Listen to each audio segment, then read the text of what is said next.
Welcome to the Good Rookies podcast. My name is Faheem. And my name is Nelly J, y'all. And we are Good Rookies. That's right. What's going on, everybody? Happy Good Tuesday. And guess what? It's episode 71. 71. Let's go. 7 and 1. Y'all, we are in the 70s. You know, I love the number 7. And guys, I'm so excited for our spectacular guest tonight.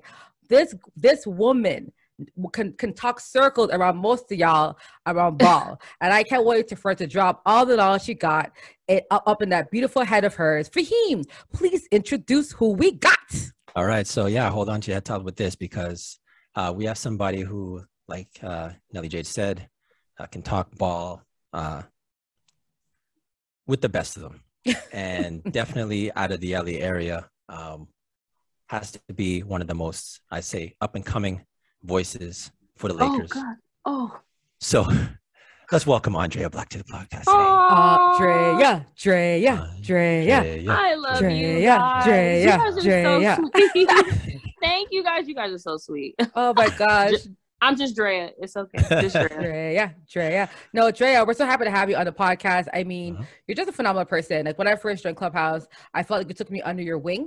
And I felt like you kind of groomed me in a sense. You know what I'm saying? Aww, no, you so did. Sweet. You did. So, but no, like you're a leader on the app. You're a leader in sports. You know, you're doing a lot of great things. I want to talk about what you're up to because I know you have Profanity Podcast, right? You kind of guest on there. And you also run the Lakers fan club room. So I want to give you your flowers today for having those great spaces and safe spaces for women in sports. Talk about how you got into podcasting and now your new venture, voicing yourself in the world. Oh, man, you know, oftentimes I've been looking for a safe place for me as a woman, you know, because in sports, there's not many platforms that are there for us. It's so great to be in Clubhouse because they embrace us. There's a lot of stages, me and Janelle alike. We go into places and they really respect us. And that's what I got from Clubhouse.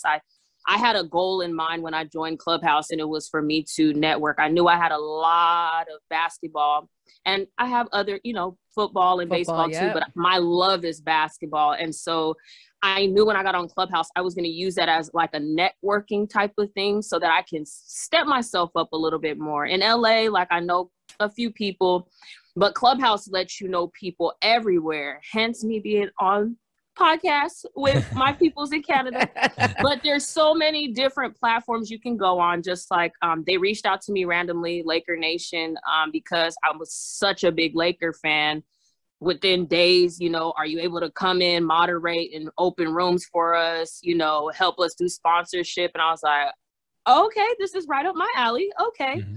And then they have on Sunday evenings, Profanity Nation is the professional voice of the fans, right? So they have a podcast and they've invited me out a few times on their podcast, and it's been nothing short of amazing. So thank you guys for inviting me. I really appreciate it. I just want to make sure that every woman that loves sports just like me has the opportunity and the freedom and respect is definitely forwarded to us in return. Love that. Beautiful message. Guys, please check her out on Profanity Podcast. We're going to have the link to the podcast, a link to Lakers fan club as well in the bio for all of the platforms because we want you all to connect with Drea wherever she goes. And please follow her so you can follow her journey as well. I'm going to let Faheem jump into the hot topic because right now it's the holiday break. And we got a lot to talk about. So Faheem, let's get it going, brother. Definitely. Okay, so Nelly J and I, we are Raptor fans, and Drea, you are a Laker fan. So we also got to talk about what's happening with the league, possible the postponements, things like this. But I definitely, you know, you're the guest today, so I want to get into some Laker talk with you, kind of see where your head's at with the Lakers. This is funny. No, okay. So that's one thing about Drea. I'm really a realist. So I'm not going to sit up here and tell you we're going to win the championship when I know there's no possible way. Listen here, you know, The Lakers tried an experiment that epically failed. It's like building a volcano out of sugar and vinegar. I don't know what in the world they did. Bringing in these pieces, I think we're a big ball of mess right now. Fortunately enough, though, the West seems to be top heavy with 2 teams, and then the rest of us are trying to figure it out. That's the only silver lining that the Lakers have. We keep teeter-tottering this 5th, 6th seed because Denver has 2 of their stars missing for the rest of the season. Kawhi is out. Paul George is coming back and forth. You know, I think he had some knee and elbow injury. And, you know, then you have Portland, who just can't figure it out, a young Houston, a lot of teams that are just trying to float above water, but they're not as talented. Thankfully, with them losing, it keeps us afloat as well. So we keep staying right in the middle of the mix. But other than that, I don't see a championship. Listen, if the Lakers make the playoffs and we make the Western Conference Finals, Andrea's going to go crazy. That's all I can tell you at this point. If that miracle happens, Andrea's going to go crazy. Okay, so you did mention something just before we started to record. You were saying that you felt that the Lakers should be at the top of the Western Conference with Phoenix and Golden State. Please elaborate on that, please. I sure will. So the Lakers have had one of the easiest schedules thus far. Okay. First 30 games by far was rated the top 2 easiest schedules. Even with a mix of future Hall of Famers, young people, there is no way on God's green earth we should be losing to OKC twice. We should be in the mix, losing one to the Spurs and winning one, going to overtime, losing to the Kings. These type of games we should have won. And that's what I mean by we should have been in that same number right about now. With 30 to 35 games under our belt, they should have had more wins, more along 20 wins at this point, for sure. For sure. It's interesting because at the beginning of the season, we had another Laker fan in here, and I told the Laker fan and Faheem that I don't think you guys would be the number 1 seed in the West, and they almost bit my head off. They're like, "What? You don't think?" And I was like, "No, I'm sorry." Like, because if you remember, even that Miami team when it was LeBron was at his peak, Chris Bosh was peaking. Like it took him a while to get going, and I'm like, this is a brand new guy. It's a brand new team. Like it isn't like, you know, they had the same team as last year and they only just got Westbrook. They have a brand new everything. Kid is gone. Justin Kidd is gone. So I knew the struggles were going to happen. I didn't expect a spectacular first half. I thought by the All-Star break, y'all would be like 4th seed, but I still do though. As a Raptor fan, I still think there's still hope for you guys to make it to the conference finals, only because I think your team, Drea, isn't playing 100%. I think your team is kind of chill. I feel that they're kind of chilling out a little bit. They're playing like at 75% right now because I feel like when your team has more urgency, and I think they will in January, I think you might see a better team because now we have to play hard every game. And I think your team has been slacking because, you know, these veteran players always slack off for the first half. I don't think LeBron's playing at 100% like effort. I think he's also chilling too, which is why I think your team's defense hasn't been the best because I think their leader isn't really giving it his all. But I do think, Drea, I do believe, I know this might sound crazy, and I hope I'm wrong because I'm a Raptor fan, but I really think your team has a lot of hope because Phoenix is 1 injury away. I'm not making it to the finals. The Warriors is an injury away. I think Steph is doing a lot for a first half. A lot. Like Steph is playing too many minutes for an amazing team. That to me is a red flag for me. That he can't even sit off for a 4th quarter ever. Like his team needs him to score every game.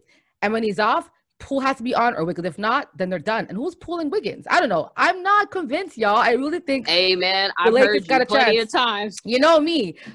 I think honestly, because we've seen teams hot early on, y'all, and fall off. Like that's why I really take these like first half games seriously because I think the real teams stand up. And come on, y'all. Utah is playing really well. And who knows? They might surprise some of us in the playoffs. I don't know. There's so many question marks in the Western Conference and Eastern Conference. So that's why for the Lakers, they're still top 5 with playing this bad. Wow. Imagine when they play good, where they'll end up. So there's still hope there.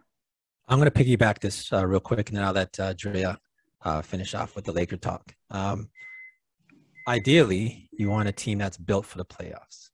And I think, when you're talking LeBron and Westbrook, like there's enough there that it's a tale of two seasons. There's a regular season and a postseason. I truly believe, you're going to go through your regular season woes. If you get in there and the Lakers get into, say, an 8th spot, that's not a team you want to see in the playoffs. Not at all. I believe in them.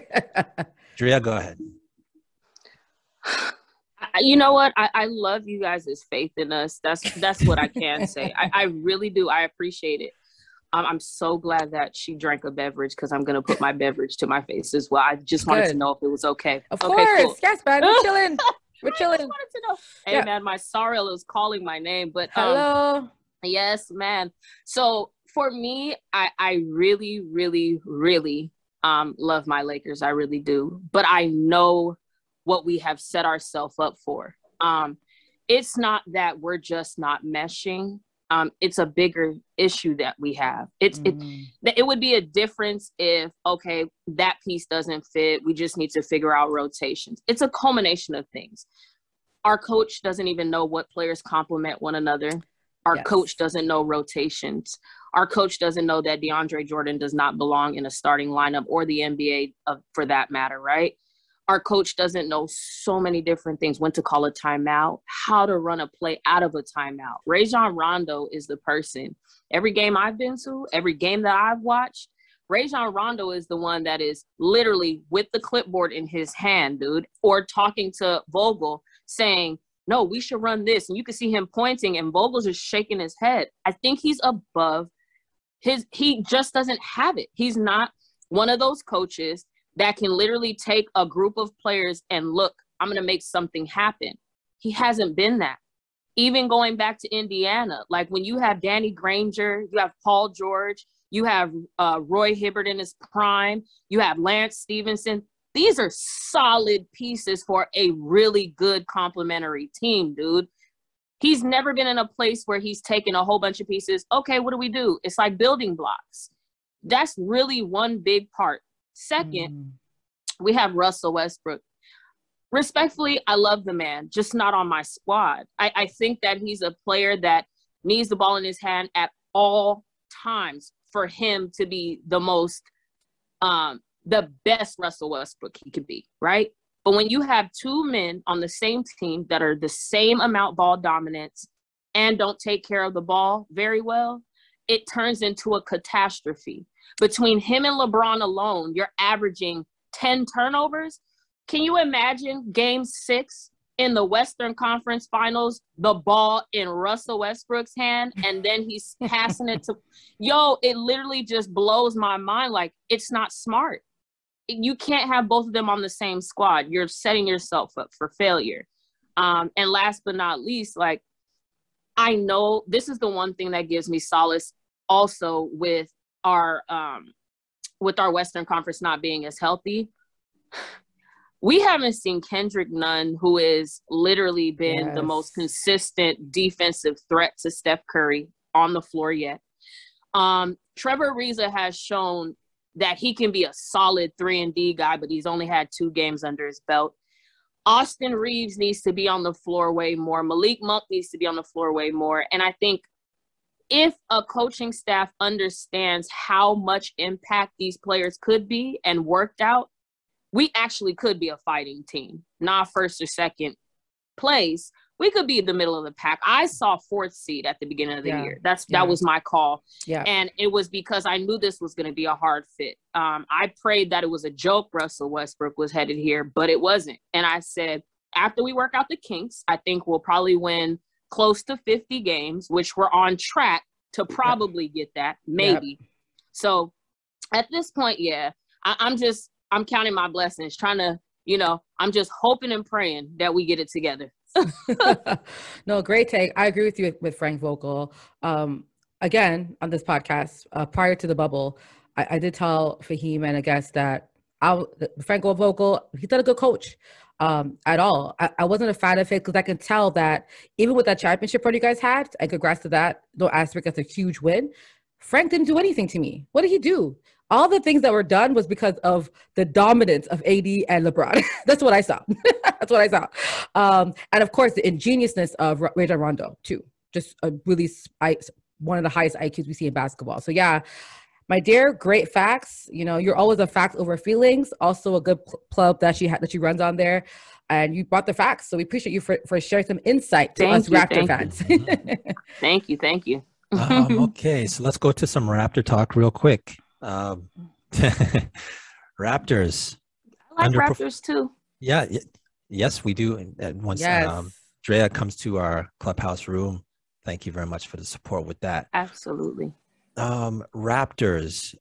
What's your take on the outside looking in? We'll start with you, and then we'll give our take. The Raptors are actually a very solid team. Okay. I thought that they would be in the running for one of those hard-fought 7th, 8th seeds. Mm-hmm. I really did. At the beginning of the year, I thought that between Indiana, if they don't break that team up, you guys in Washington, it was going to be something that is a competitive last couple of seeds. Mm-hmm. And I thought you guys were in that number. True enough, with COVID, I know we'll get to that, and injuries and so forth, nobody's really had all their players so that we can get a true feeling of what our teams can actually bring to the table. Listen here, Fred VanVleet, I'm telling you from my fantasy alone, that man is putting in some serious work. But if Pascal Siakam does not get it together, dude, I don't know how much more to say this. Me and Janelle have talked about it so much. Dude, if you want to be a number one option, I don't care if you're shooting 30 to 40%. Show that you want that ball in your hand. Go get it. There's no reason why Gary Trent Jr. should be out there with more attempts than you. By all means, it makes no sense. I think once we figure that out, Scotty Barnes is like a sunshine on a cloudy day for Toronto too. Like, it's like the sky's the limit for this kid. I love him. I'm a fan that loves a player that is all around defense, offense, like, and he's like the glue to that team. Mm-hmm. The mentality he has, Pascal needs to have. Yes. That's how I see that one. Oh my gosh, great take. And I want to piggyback. You know, I've spoken about Siakam till I've turned blue or red, whatever you want to call it. Like Dre's term, beta. I want him to be an alpha. I want him to really say, hey, Freddie, I'm hot. Give me the ball. Like, yo, I'm hot. Give me the ball. Right? Like, have that confidence, bro. Like, I need it in me. Because Gary Trent has it. Gary Trent's a fourth option.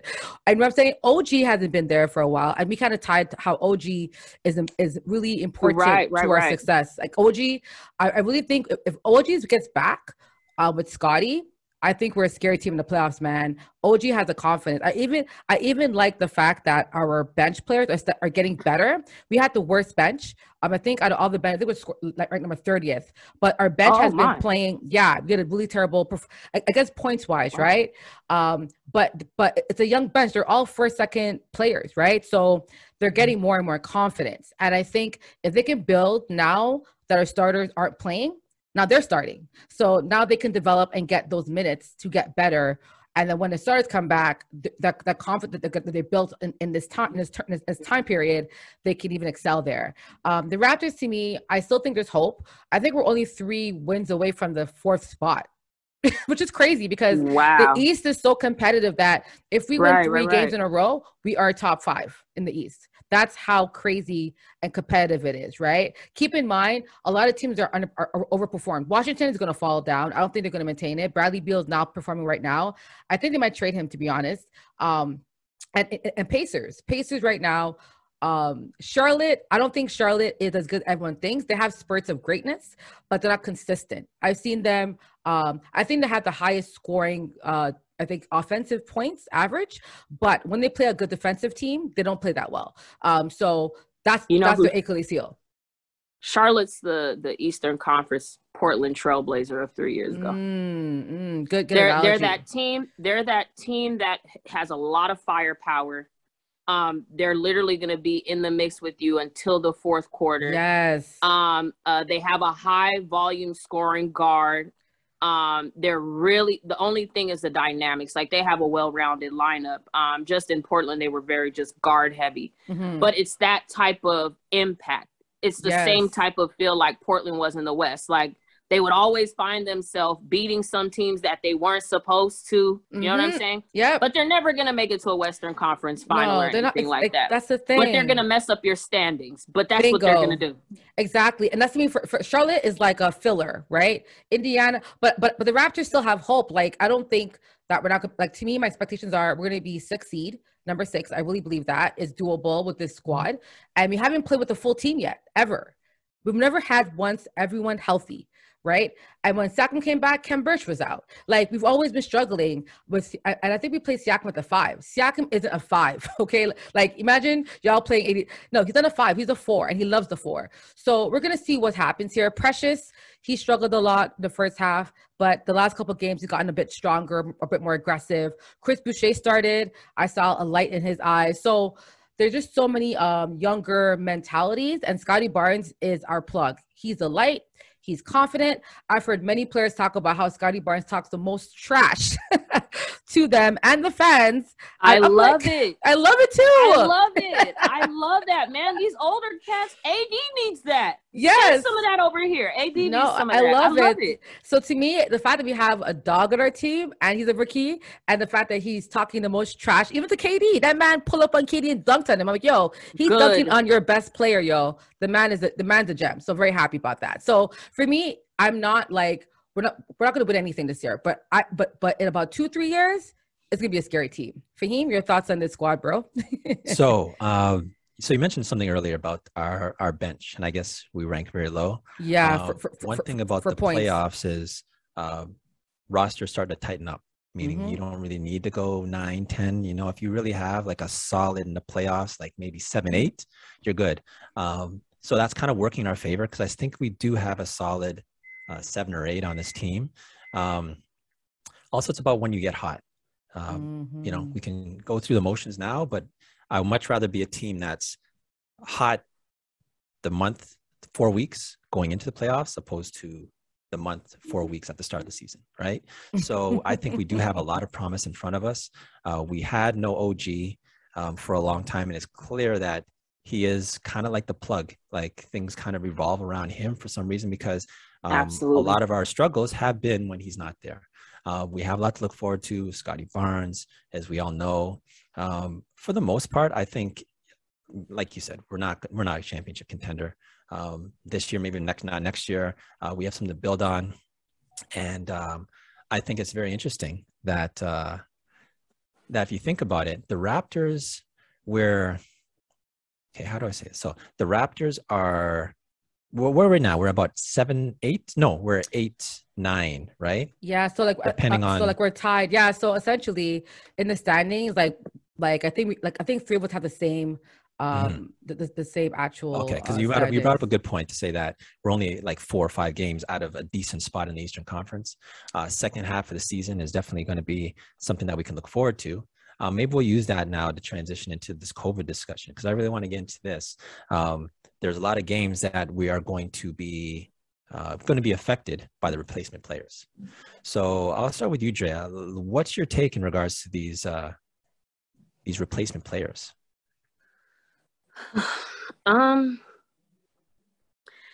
There's a few ways I feel about this one. I love that ISO Joe is playing again for so many reasons. It makes me smile. I was a big fan of his in Atlanta when he played for Atlanta, even though I feel like they paid the NBA paid him out of their own pocket, it seems like, to pay for Atlanta. He had such a huge paycheck, but he was so good. And to see him, you know, in the Big Three, which, shout out to the Big Three, dude. They're keeping players afloat enough. Right. You know what I'm saying? If it wasn't for that, who knows what their conditioning would have been like, you know, and so forth. But I saw Joe back. I think I saw Lance Stevenson play for Atlanta. Isaiah Thomas scores 42 in a game, and then the Lakers pick him up, and, you know, and he was one of the highest scorers our last game. I think that for me, the replacement players, it's going to help them more than it's going to help the true team. Yeah, it gives them a time to shine for another roster, say for next year or the same year, who knows. And one person that's going to benefit off this the most is Isaiah Thomas. I think he's been trying to get in the league for the longest, been working out, trying out with everybody. And it's like, as soon as he had that 42-point game, the next day he was on the phone and I think Pelinka called him up and asked him, did he want to be on the roster? And he was like, heck yeah, I want to be on the roster. I think he's the one that is going to impact the most because he has the ability to be added to a squad. Between him and actually ISO Joe, I think they would be great eighth option down the bench for certain teams. Probably not contending teams of this year. I honestly feel that a Lance Stevenson would look real nice probably on like Brooklyn because their bench isn't too deep with Harris going out and, so forth. So I think it's gonna be good for those players. Not necessarily knowing how it's going to fit with the people that are there all the time because it's something new for us. So you got to get acclimated with the new body again. But for them, it's a good look. I think it is. Nice. I think it's our new norm though. COVID's not going anywhere. This is going to be our new norm. And to be honest, like it'll be great to see these replacement players get a chance, like imagine how much they train for that call and it happens, you know what I'm saying? And so we'll see, like there might be a gem out there that no one really thought was a gem and they might get that opportunity. Listen, I'm waiting for Jamal Crawford. I'll take him. I'll take Jamal. Hey, listen, he's always solid. But yeah, you're right. It's going to be interesting to see. I know today the NBA G League's postponed as of now. We don't know when they're going to come back, but it makes sense to me because, I mean, half of their players are in the NBA right now. So absolutely. They're all being called up. So you don't have a team right now. So postpone that. Plus for them, at least they have players that are home and safe. So if they need someone to be called up, they can be called up. Because if they're traveling between games, like we don't know with Omicron or Omarion, what do you want to call it? Who knows what's going to happen? So yeah, it makes sense. Absolutely. All right, Nelly J, let's go to For the Culture. For the culture, we like to highlight individuals for the culture. And today, we get to highlight Mr. Aaron Gordon. That's right, y'all. Aaron Gordon, #1 Kyle Lowry hater that plays for the Denver Nuggets. That's right. Kyle Lowry did give him his room number at the bubble, but Aaron didn't want that smoke. So let's be real. Anyway, but today we're not going to go to that petty route. We want to talk about what he's doing for the culture. So Aaron Gordon has started a foundation with his mom for underprivileged kids in the tech industry. So it's really interesting. So Aaron Gordon's mom works at Silicon Valley, and he never saw people looking like him in that area. And it's funny because I work in tech. So I know when I go to these tech conferences in the States, I've been to Boston, Arizona, California, New York. I've been everywhere for tech, for conferences. And people always ask me, hey, like they're shocked. I'm like they're like, oh, like, and they ask me questions to question my intelligence. Like I get tested sometimes. So as a person of color that works in tech, I'm so happy that they're targeting kids of color that need this foundation to help. So essentially, and Faheem and Andrea, of course, I'm gonna get your thoughts on this, but he's determined to bring diversity to this world. And he's hoping that kids growing up will have this path as an option. Because a lot of kids, their goal is always sports or music, but we rarely hear kids say, I want to work in tech when they're younger. So I love this thing about what he's doing. One thing he did say is that when he was 10 years old, he noticed later as he reflects that it was all white men, right? And that his mom was the only woman there, and she was breaking a glass ceiling of her own, but it was just all white men. And to him, that was not right. So what's your thoughts, y'all, on this foundation he's starting, hoping to inspire kids to pursue tech in the future? I will start with you, Miss Drea. I love it. I love it. For a woman that went to school for chemistry and math, so it's a breath of fresh air for me. I too, it's not tech, but it's kind of the same field. Yeah, it's STEM, right? Because, STEM, yeah. Yeah, because it's definitely STEM because he did STEM too. I read about it. He was a STEM kid as well. And I believe his mom is a scientist in Silicon Valley, if I'm not mistaken, and did a lot of undergrad, the same field I did initially. So I was part of NSBE, you know, the Black engineers and so forth, because I was a science kid. And he's right. There's not a lot of us in these fields. A lot of people look at me like I'm lost too at conferences as well, in these business meetings. And I love the fact that he wants to bring more of us in. And we need more of that. That's why, like, I don't know if you guys know, but this is why I give back to my community with free science and math tutoring. I need us, as much as we struggle with it, to be proficient and beyond in these specific categories, because they pay the most. We're sitting here willing to go to school and do things that pay the very minimum. I need us to excel in fields that are actually going to pay us what we're worth. And so big kudos. I love what he's doing. I'm a big fan. I was more than happy to hear that his mom was a scientist. It's kind of like best of both worlds. Your mom's educated. You're like this ultimate athlete. Like, you have the best of both worlds in your house. I'm here for it. I love it. I love it. That's awesome. And just to add, so his mom, Shelly Davis Gordon, I won't call her Shelly like we're homegirls, but Shelly Davis Gordon.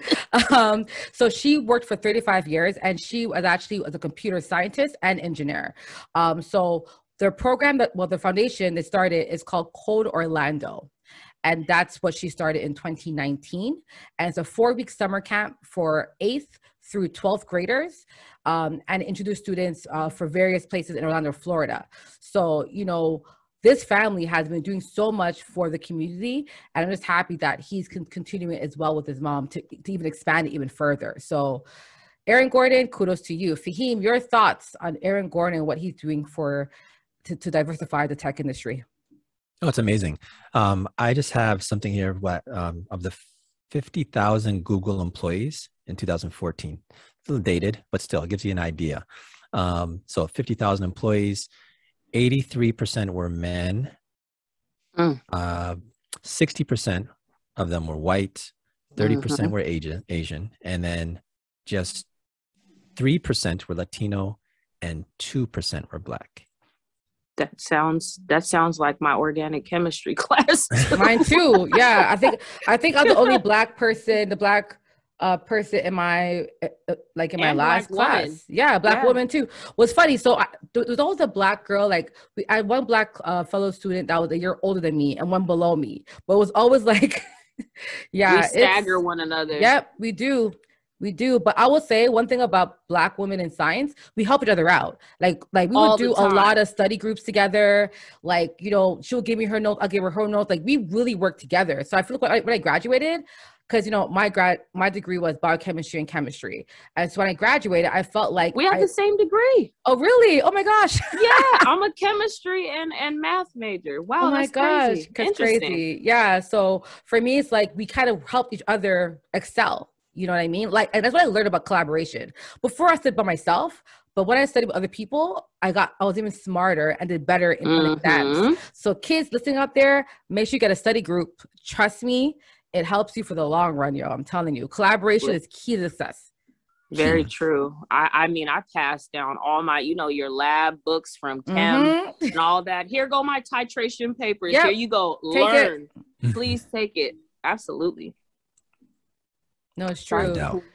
So sorry for him. We kind of sidetracked the conversation, but yeah, no, but you're saying Google 2% Black, and I heard today Apple staff is walking out today because apparently Apple wasn't paying them like sick days and a whole bunch of foolishness, right? So they're striking and they're asking people to not purchase any Apple products. Yeah, really. Listen, I have a new iPad in my basket right now. I was they asked to buy one. Well, yeah. So they're asking people. Yeah, look it up, guys. The strike happened on Christmas Eve because they're not providing like sick days, guys. We're in a pandemic. If someone catch COVID, they're not gonna get paid. Apple, really? Really, Apple? Allegedly. That's ridiculous. Allegedly. Apple coming from my tails. And I don't even think Apple lets you work from home right now. I think you have to be in the office too. So you're bound to catch COVID. So yeah. So I don't know what kind of contracting work they're having there, but people are striking and asking folks to not buy any Apple products. So I'm gonna stand. I mean, I don't even Apple anyway, so I don't buy from them in the first place. But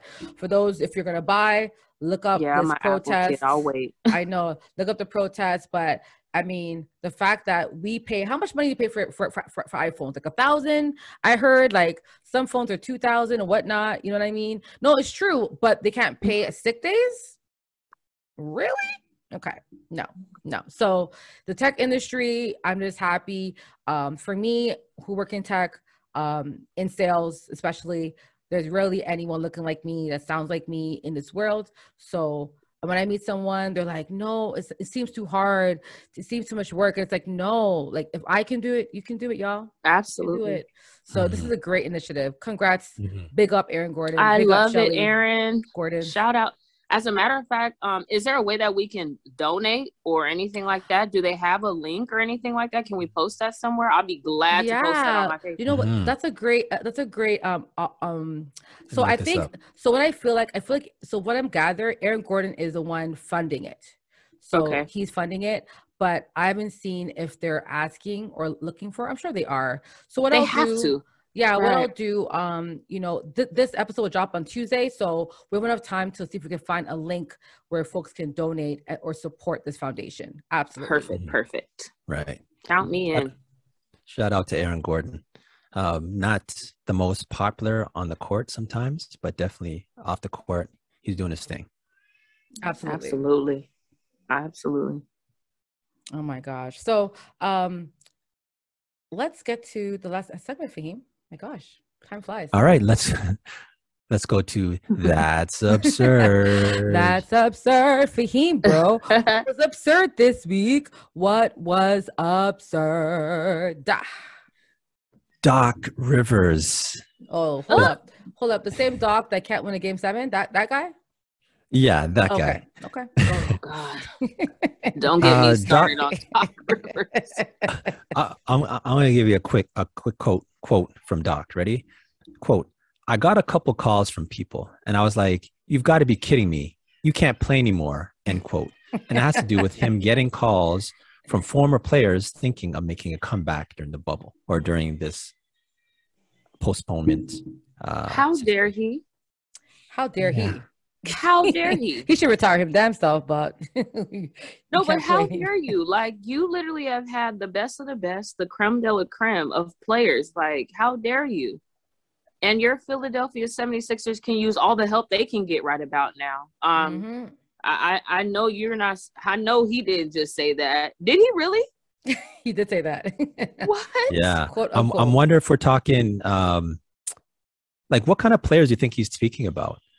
You know what? It has to be the Clippers. So has to be Jamal Crawford-ish. Watch. Yeah, I'm trying to figure out, like, what players do you think would want to still play and think they still got it?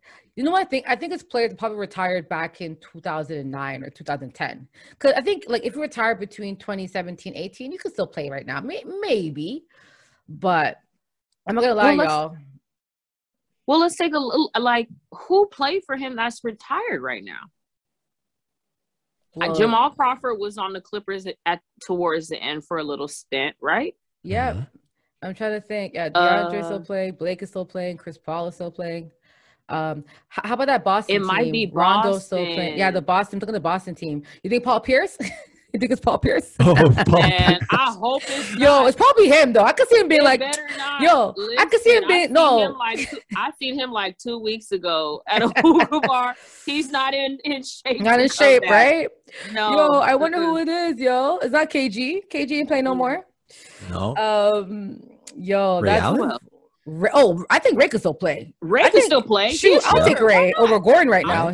I would take Ray over Gordon right now still. He's an automatic 3. It's all I need. I think I got one. Big Baby.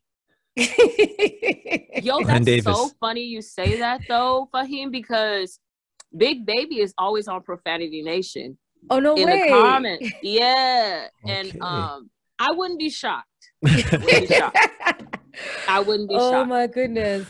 To be honest, y'all, I know I'm gonna sound crazy right now, but one person I wouldn't mind watching him play because I love him off is MJ. I want MJ to have a 1-day contract. I do. Yo, have y'all seen his tapes him playing on vacation? He's killing these kids out there. But I know they're not NBA players. I get it. But it's like he still has a step. He still has a shot. He still has a shot. I mean, I'm saying, have him come off the bench.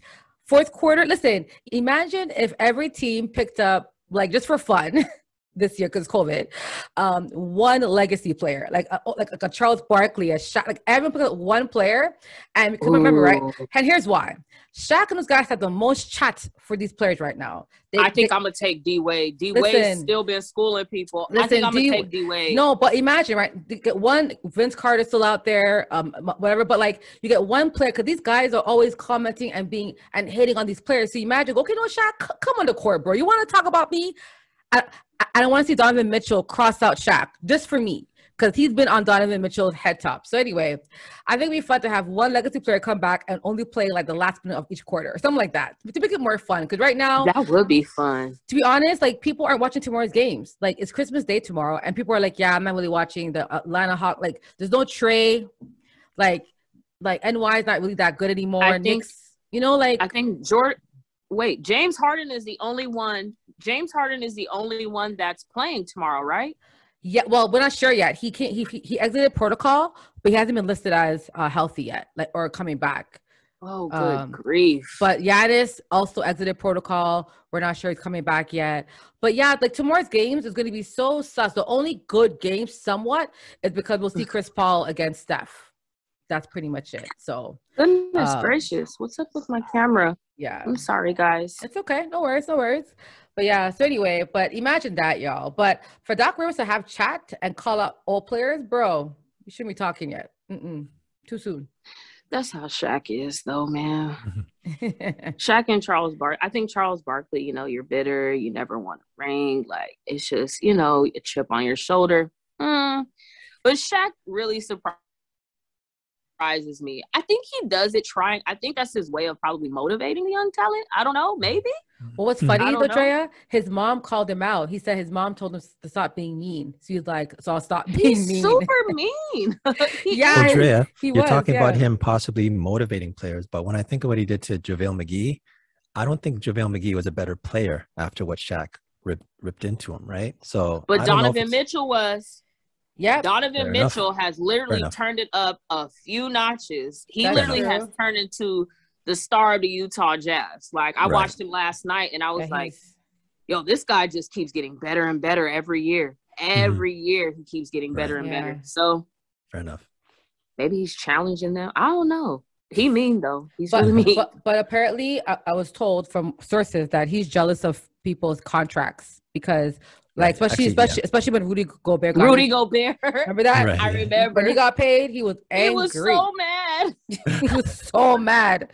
Shaq was like, he's going to pay how much money? He was cussing for a whole week about that, man. It was crazy. Man. But it's not his fault. The NBA has just changed. Like, it is what it is. Like, I mean, I'm still complaining, like when I was in high school, I was paying 69 cents a gallon, but now it's $5 a gallon. Like, it happens. Yeah. Inflation. Nice. All right. So let's put this episode in the books. Episode 71. Oh, you guys were 71. Thank you for having me. For sure. Drea, we always give our guests a chance to do a special shout out at the end. So the floor is yours. Look at your face. God. Shout out? Oh my God. You can shout out your people on Clubhouse. Shout out Profanity Nation, them. Your family, anyone else, Shout out. Man, listen, I'm gonna do Andrea. It's almost Christmas. I'm a big family person. Shout out to everybody in the world. If you don't have a family, know that I love you. Everybody loves you. Take care of yourself. Stay healthy. I don't want to use this time to shout out or anything like that. Just, I want to say thank you for inviting me. Like, many reasons I'm humbled for just the platform to talk about something that I love. Y'all could have chose anybody else, but y'all chose me. So I really want to just say thank you. That's it. Oh, Drea. My shout out is very simple too. I want to shout out Drea, a breath of fresh air as a person in life on Clubhouse. Thank you so much for always being you, authentically you, no matter what. No matter what. I want to shout out just everyone's family, guys. We made it 2 years of COVID. We're all here. We're healthy. And, thank God, or whoever you pray to, because I'm very thankful for this. You know what I mean? That we can still talk about sports. It's a privilege that we are here today to record. So I don't take these moments lightly. I also want to shout out the holiday gift drive team. We blessed 300 individuals that live in the shelters or homeless downtown Toronto. This was men, women, and children. And y'all, like, people were so thankful. I told Faheem one story that, you know, at the end of our drive, a man, we gave him a gift card for like food. And he was like, do you have gloves? Because he had no gloves and it's cold in Toronto. Aww. And it broke my heart. And so I was like, it just also furthers my mission that people out there need us. I'm not rich or anything, but if we can all just, you know, donate $5 chip in. Right. Gloves are only $3 at Dollarama. $3. That's all he wanted. That's it. So it will now force me to make sure that I do more. And of course, shout out to Vanessa Boyce. It's her group that she does, and I just kind of help her with the marketing and sponsorship and all that. Nice. So just big up the team. We woke up early Sunday morning. We handed it out from 8:30. We're downtown till about 12. So just great people, great folks. Thank you for all the donators who took the time to donate and, you know, and mail in stuff. Thank you so much, guys. Appreciate you. I'm going to pass the mic to Faheem. All right. So I'll make this quick. Yeah. I want to shout out Nelly J for your drive that you do, second year straight. You know, you're out in the community making a difference. So I just definitely want to shout you out. And I'm glad that we can use this platform to help it also. I want to shout out Andrea also. Meeting has been amazing. You've really, from the first time I heard you speak on Clubhouse, I was like, oh, okay, she's with it, you know, and you maintained and kept that same energy every single room I've ever heard you in. So I just want to thank you just for what you bring and who you are. And yeah, I see bright future in this space for sure. Oh, absolutely. No doubt. Love you guys. Absolutely. Absolutely. All right. So let's put this episode in the books, Nelly J. All right, y'all. It's episode 71. So y'all, if you had a good time, you enjoyed yourself, please click on that like, subscribe, and tell a friend to tell a friend. Faheem. All right. We're on all platforms. If you're looking for us, we're there for you. That's Good Ricky's Podcast, episode 71. And we out. Peace.